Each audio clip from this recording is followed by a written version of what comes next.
Janvier. L'épiphanie. C'est la rentrée de janvier, Noël, jour de l'an passé et les cadeaux déballés. Princesse Plouplou est pressée de retrouver l'école, les copains, la maîtresse, la cour de récré, raconter les vacances de fin d'année, pouvoir enfin rejouer avec Zoé, Gabriel et Paul. La cloche retentit. Ça y est, on va pouvoir rentrer en classe. Quelle surprise quand la maîtresse annonce qu'on va fêter l'épiphanie. Manger la galette des rois, trouver la fève cachée, pas de chichi, qu'on se le dise. Il y a dans les rangs autant d'excitation que d'angoisse. Tous veulent la convoitée fève et devenir le roi ou la reine comme dans les plus beaux rêves. La maîtresse explique les règles. Toutes et tous écoutent avec attention le déroulement de la cérémonie. Toute, princesse Plouplou n'a que fi de ses recommandations et prend son air espiègle. Elle n'a de regard que pour la couronne dorée qu'elle voit déjà sur sa tête de reine par tous adorée. « Écoute plutôt, lui dirent princesse Mila et Chloé. La galette sera découpée en égales petites parts. Le ou la plus jeune ira sous la table pour décider au hasard de la distribution des morceaux convoités.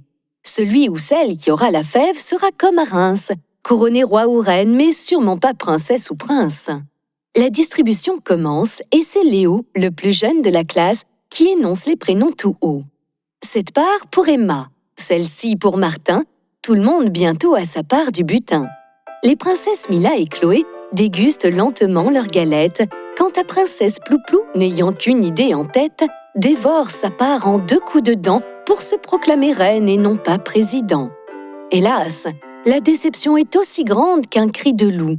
Point de fève dans la part de la princesse Plouplou, ni dans celle de Mila et de Chloé, qui essaient, tant bien que mal, de consoler leur amie dépitée.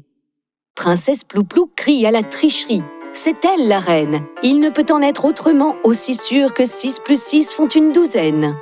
Devant une telle mauvaise foi, princesse Chloé et Mila dirent calmement et d'une seule voix. « Si tu avais écouté les recommandations de la maîtresse, tu aurais su que tout est juste et parfait.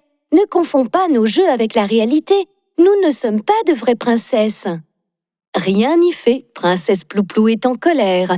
Elle ne parle plus, ni même ne veut écouter ses amis. Elle déteste cette journée de l'épiphanie, trouvant en plus que la galette avait un goût amer. C'est certain, tout le monde lui en veut. Sa décision est prise, c'est la grève. Elle ne veut même plus savoir qui aura la fève. Dans ce tourbillon de colère, princesse Plouplou entendit une douce et calme voix. « Veux-tu être ma reine ?» Elle en perdit son vocabulaire. C'était Louis qui, par sa demande, fit retrouver à Plouplou sourire et joie. « Avec plaisir, répondit-elle en recevant la couronne. Ainsi, les rois et reines furent tirés et la cour acclama par des hurrahs, mais sans trompette ni klaxon, le bien nommé roi Louis Ier et la reine Plouplou d'un jour. Princesse Plouplou, un peu honteuse de sa réaction, demanda pardon à ses amies Chloé et Mila. « Je devrais vous écouter et faire bien plus attention. »« Ce n'est rien, Plouplou. L'essentiel est de reconnaître que parfois on va bien trop loin.